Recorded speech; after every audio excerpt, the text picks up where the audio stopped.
నిన్నే ఇష్టపడ్డాను పార్ట్ 5. సుమకు మంగళ స్నానం చేయిస్తారు. సుమను అందరూ కుందనపు బొమ్మలా ఉందని పొగుడుతూ ఉంటారు. అమ్మో, అందరి కళ్ళు పెళ్లి మీదనే. ఎంత దిష్టి తగిలి ఉంటుందో. వెంటనే దీనికి దిష్టి తీయాలని ఎర్రనీళ్లు తీసుకురమ్మని సంగీతకు చెబుతుంది అనసూయ.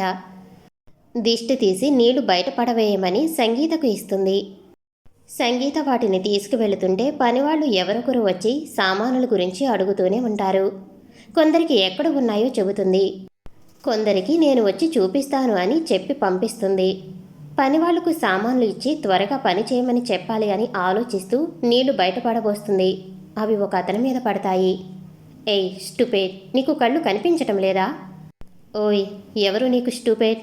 ఎర్ర నీళ్ళేగా పడింది, కడుక్కుంటే పోతుంది అని నిర్లక్ష్యంగా సమాధానం చెబుతుంది సంగీత. అసలు ఈ జాకెట్ కాస్ట్ ఎంతో తెలుసా నీకు? నాకెలా తెలుస్తుంది? అమ్మినోడిని అడుగు తెలుస్తుంది. అయినా రేట్ తెలియకుండానే కొన్నావా? అయినా నాకు ఒక డౌట్, కొన్నావా కొట్టేశావా? అతను కోపంగా, ఏయ్, ఏం మాట్లాడుతున్నావో అర్థమవుతుందా? తెలుగులో మాట్లాడుతున్నాను. నేనెవరో తెలుసా? ఏ, నీకు తెలీదా? యూ స్టూపిడ్, నిన్ను. ఏంటి, ఏం చేస్తావు అని అతని మీదకి వెళ్తుంది సంగీత. నా డ్రెస్ పాడు చేసిందే కాకుండా నన్నే దబాయిస్తున్నావా? ఇప్పుడు ఏంటి నీ నస? నీ డ్రెస్ మీద పడిన కలర్ పోవాలి, అంతే కదా? ఒక నిమిషం అని ఇంట్లోకి వెళ్ళి సబ్బు బకెట్తో నీళ్లు తెచ్చి ఇస్తుంది. కడుక్కుంటావో ఉతుక్కుంటావో నీ ఇష్టం, నీ ఇష్టం వచ్చింది చేసుకో. అతను కోపంగా, ఐ హేట్ విలేజ్ గర్ల్ అంటాడు. నిన్నిక్కడ లవ్ చేస్తామని వెనక ఎవరూ పడటం లేదు అని పనివాళ్ళు పిలవటంతో అక్కడి నుంచి వెళుతుంది సంగీత. అతని ఫ్రెండ్స్ వచ్చి, ఏంట్రా కిరణ్, ఏమైంది? ఒక తింగర దానివల్ల డ్రెస్ పాడైపోయింది, నేను చేంజ్ చేసుకుని వస్తాను అని వెళ్తాడు కిరణ్. కిరణ్ పెళ్లి కొడుకు ఫ్రెండ్, అందుకే పెళ్లికి వస్తాడు. సుమ ఏదో ఆలోచిస్తూ ఉంటుంది. అప్పుడే రూములోకి వచ్చిన సంగీత, ఏంటే, ఏం ఆలోచిస్తున్నావు? ఏం లేదు అక్క. నాకు తెలుసు సుమా, నువ్వు మమ్మల్ని అందరినీ విడిచి వెళ్లాల్సి వస్తుందని బాధపడుతున్నావు కదా. సుమ మౌనంగా ఉంటుంది. సుమా, నాన్నగారు ఎంత సంతోషంగా ఉన్నారో తెలుసా? ముందు నా పెళ్లి జరుగుంటే ఆయన సంతోషాన్ని ఇంత చూసి ఉండేదాన్ని కానేమో. ఎందుకో తెలుసా, నేను కూడా అప్పుడు నీలాగే ముచ్చుముఖం వేసుకుని కూర్చుని ఉండేదాన్నేమో అంటుంది అమాయకంగా ఫేస్ పెట్టి. అక్క, నిన్ను అని నవ్వుతుంది సుమ.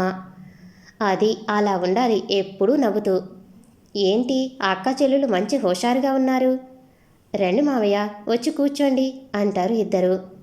నాకు పని ఉందమ్మా, నీకు ఒక విషయం చెబుదామని వచ్చాను. ఏంటి మావయ్య? సంగీత చేతిలో చీర కొంత డబ్బులు పెడతాడు. ఎందుకు మావయ్య? చెబుతాను. మన ఇంట్లో ఏ శుభకార్యం జరిగినా అమ్మవారికి చీర నగలు సమర్పించటం మన ఆనవాయితీ. నాకు పని ఉండటంతో ఆర్డర్ ఇచ్చి నా నగలు తేలేకపోయాను. నగల షాప్ అతను గుడికి వచ్చి నగలు ఇస్తానన్నాడు. నువ్వు సుమ ఇద్దరూ వెళ్ళి ఇవి అమ్మవారికి సమర్పించండి. అలాగే మావయ్య. చెప్పడం మర్చిపోయాను, పెళ్లి కొడుకు వాళ్లకు కూడా ఏదో మొక్కు ఉందట. వాళ్ళు కూడా మీతో పాటు వస్తున్నారు. వాళ్ళు ఊరికి కొత్త కదా, జాగ్రత్తగా తీసుకువెళ్ళండి. సరే మావయ్య. పెళ్లి కొడుకు పేరు వినగానే సుమకు ఒక ఆలోచన వస్తుంది. నాకు ఈ పెళ్లి ఇష్టం లేదని అబ్బాయికి చెబితే ఎలాగోలా పెళ్లి చెడగొట్టమని చెప్పాలి. మంచివాడైతే నన్ను అర్థం చేసుకుంటాడు, లేకపోతే లేదు. పెళ్లి కొడుకు పేరు విని సుమ ముఖంలో వచ్చిన సంతోషం చూసి, ఏంటి, అప్పుడే మా మరిదిగారితో డ్యూయట్ సాంగ్ వేసుకుంటున్నట్లు ఉన్నావు అక్క అని సంగీత వైపు కోపంగా చూస్తుంది. త్వరగా రెడీ అవ్వు, మీ శ్రీవారిని చూద్దువు, తరువాత వేసుకోవచ్చు డ్యూయట్ సాంగ్ అని వెళుతుంది సంగీత. పెళ్ళికొడుకు కిరణ్, అతని ఫ్రెండ్స్ ఇంకొంతమంది వస్తారు. పెళ్ళికొడుకు తరపున గుడికి సుమ, సంగీత వాళ్ళ ఫ్రెండ్స్తో వస్తారు. దారి వెంట వాళ్ళపైన వీళ్ళపైన వాళ్ళు సెటర్లు వేసుకుంటారు. కిరణ్, సంగీత ఒకరినొకరు కోపంగా చూసుకుంటారు. ఇది పెళ్లి కూతురు తరపున, వీడు పెళ్ళికొడుకు తరపువాడా అని ఒకరి గురించి ఇంకొకరు మనసులో తిట్టుకుంటారు. పెళ్ళికొడుకు ఫ్రెండ్స్ వీళ్ళను ఏడిపిస్తూ ఉంటారు. సంగీతకు కోపం వచ్చి, కోతులతో మీకేంటి పని? హలో మిస్, మీరు టూ మచ్గా మాట్లాడుతున్నారు అనబోయి పొరపాటున టూ మంకీస్తో మాట్లాడుతున్నారు అంటాడు కిరణ్. నేను చెప్పింది అదే, సైన్స్లో కోతి నుండి మనిషి రూపాంతరం చెందాడు అని చెబుతారు. పాపం కొన్ని జీవులు ఇంకా అలాగే ఉన్నాయని మిమ్మల్ని చూసి చెప్పొచ్చు, సంగీత అంటుంది. వీళ్ళు ఇలా గొడవ పడుతూ నడుస్తూ ఉంటారు. గుడి వచ్చేస్తుంది.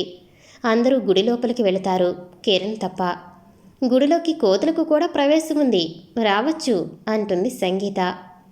మిస్ సంగీత, చూడండి, మీరు చాలా ఎక్కువ మాట్లాడుతున్నారు. అబ్బచ్చా, నువ్వే చెప్పాలి నాకు. గుడి వరకు వచ్చి గుడిలోకి రాకుండా ఉండకూడదు.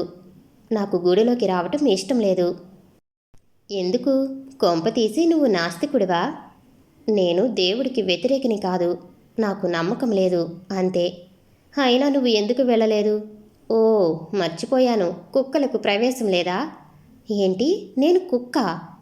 ఇంత నోరేసుకుని డాబర్మ్యాన్లా మీద పడిపోతే ఎవరైనా ఇలాగే అంటారు. గుడిలో పంతులు గారు సుమను పెళ్లి కొడుకును ప్రదక్షిణలు చేసి రమ్మని చెబుతారు. ఇద్దరు ప్రదక్షిణలు చేయటానికి వెళ్తారు. పెళ్లి కొడుకు, సుమగారు, మీతో కొంచెం మాట్లాడాలి. నేను కూడా. ఏం మాట్లాడాలి అనుకుంటున్నారో చెప్పండి. ముందు మీరు చెప్పండి.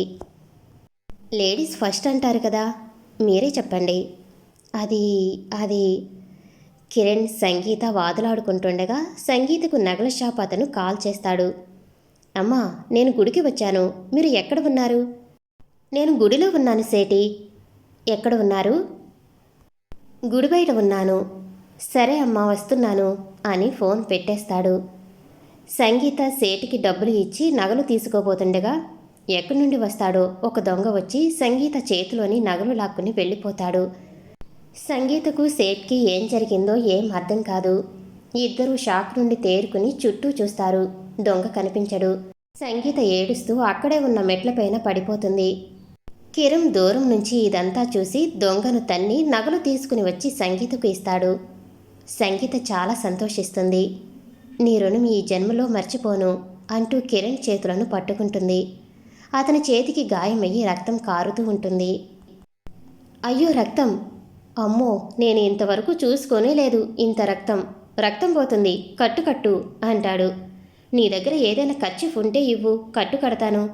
నా దగ్గర లేదు, నీ దగ్గర ఉంది కదా, దాంతో కట్టు. అమ్మో, నేనివ్వను, మా నాన్న డిజైన్ చేయించిన కొత్త కర్చీఫ్, ఇది నేను ఇవ్వను అంటుంది క్యూట్గా ఫేస్ పెట్టి. నీకు కావాలంటే ఇలాంటివి చాలా కొనిస్తాను, కట్టు కట్టవే తల్లి, అసలే నాది రేర్ బ్లడ్ గ్రూప్ అంటాడు బ్రతిమాలుతున్నట్లు ఫేస్ పెట్టి. నీ బోర్డ్ కర్చీఫ్లు నాకేం వద్దు. అసలు నువ్వు మనిషివా దెయ్యానివా? ఒక పక్క రక్తం పోతుంటే నీ నస ఏంటే అని సంగీత దగ్గర కర్చీఫ్ లాక్కుని కట్టుకుంటాడు. సంగీత కిరణ్ వైపు కోపంగా చూస్తూ ఉంటుంది. ఏంటి అలా చూస్తున్నావు? చూపులతోనే కాల్ చేసేలా? అయినా నీకోసం ఫైట్ చేస్తున్నప్పుడే ఈ దెబ్బ తగిలింది. తొక్కలో కర్చీఫ్ కోసం తినేసేలా చూస్తున్నావు. నేను నిన్నేమైనా ఫైట్ చేయమని అడిగానా? బుద్ధి గట్టి తిని చేతులు ఉండలేక కొట్టడానికి వెళ్ళాను. మొహం చూడు, ఉడత మొహం అని అక్కడి నుంచి వెళ్తాడు కిరణ్.